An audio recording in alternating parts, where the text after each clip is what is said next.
বাংলাদেশ ভারত দুই প্রতিবেশী দেশের মধ্যে সম্পর্কের উত্থান পতন নতুন নয়, কিন্তু এবার যুদ্ধের ময়দান নয়, রাজনীতিতেও নয়, এমনকি সীমান্তেও নয়। সংঘাত ছড়াচ্ছে ফেসবুকের স্ক্রিনে। ভারত ও বাংলাদেশের নেটিজেনদের মধ্যে চলছে কথার লড়াই, তর্ক, ট্রোল ও মিম যুদ্ধ। ভারত ও বাংলাদেশের তরুণদের মধ্যে ফেসবুকে শুরু হয়েছে কথার লড়াই, মিম যুদ্ধ আর একে অপরকে অপমান করার এক দুঃখজনক প্রতিযোগিতা। সম্প্রতি বিভিন্ন রাজনৈতিক এবং সাংস্কৃতিক প্রেক্ষাপটকে ঘিরে ভারত বাংলাদেশ দুই দেশের নেটিজেনদের মাঝে ফেসবুকের উত্তেজনা বাড়তে থাকে। বাংলাদেশকে নিয়ে ভারতের কিছু ফেসবুক গ্রুপে বিদ্রূপ বিন ছড়ানো হয়, যেখানে ব্যবহার করা হয় অবমাননাকর ভাষা।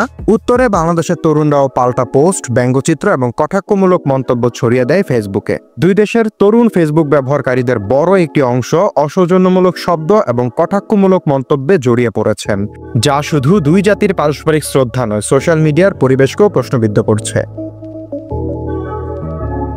দ্য নিউজ পর্যবেক্ষণ করেছেন, এই বিতর্কের কেন্দ্রবিন্দু মূলত কয়েকটি ফেসবুক পেজ ও গ্রুপ, যেখানে ট্রোল ও উস্কানিমূলক পোস্ট ছড়িয়ে পড়েছে হাজার হাজার মানুষের টাইমলাইনে। বিশ্লেষকদের মতে এই ধরনের ভার্চুয়াল বিতর্ক বেশিরভাগ সময় বাস্তব রাজনৈতিক বা সামাজিক সম্পর্ককে প্রভাবিত না করলেও জনমনে নেতিবাচক মনোভাব জন্ম দেয়। আন্তর্জাতিক সম্পর্ক বিশ্লেষক অধ্যাপক মাহমুদ হোসেন জানান, ভার্চুয়াল মাধ্যমে একটি ভুল তথ্য কিংবা একপাক্ষিক মন্তব্য অনেক সময় উস্কে দিতে পারে বিদ্বেষ। দায়িত্বশীল ব্যবহার এবং ডিজিটাল শিক্ষার অভাব এই সমস্যাকে আরও বাড়িয়ে তুলেছে। ভারতের সমাজবিজ্ঞানী অনিন্দ সেনও বলেছেন, সোশ্যাল মিডিয়ায় জাতীয়তাবাদের অতিরিক্ত উন্মাদনা অনেক সময় সংবেদনশীল ইস্যুতে ভুল বার্তা ছড়িয়ে দেয়, যা রাজনৈতিকভাবে বিপজ্জনক।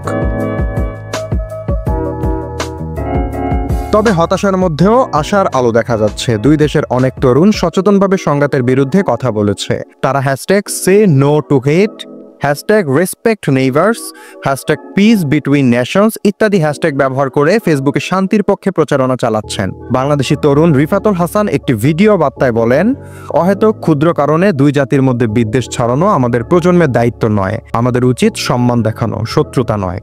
ভারতের চেন্নাই থেকে এক ছাত্রী শ্রেয়া মিত্র লিখেন, বাংলাদেশ আমাদের প্রতিবেশী, আমাদের বন্ধু। জাতীয়তাবাদ মানে অন্যকে অপমান করা নয়।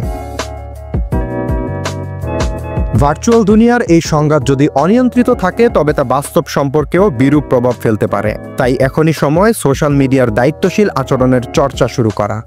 ভারত ও বাংলাদেশ দুই প্রতিবেশী রাষ্ট্র, তাদের নাগরিকদের মধ্যকার বন্ধুত্ব ও পারস্পরিক শ্রদ্ধাবোধ যেন কোনো ভার্চুয়াল উত্তেজনার কারণে ব্যাহত না হয়, এমন প্রত্যাশা থাকুক আমাদের সকলের।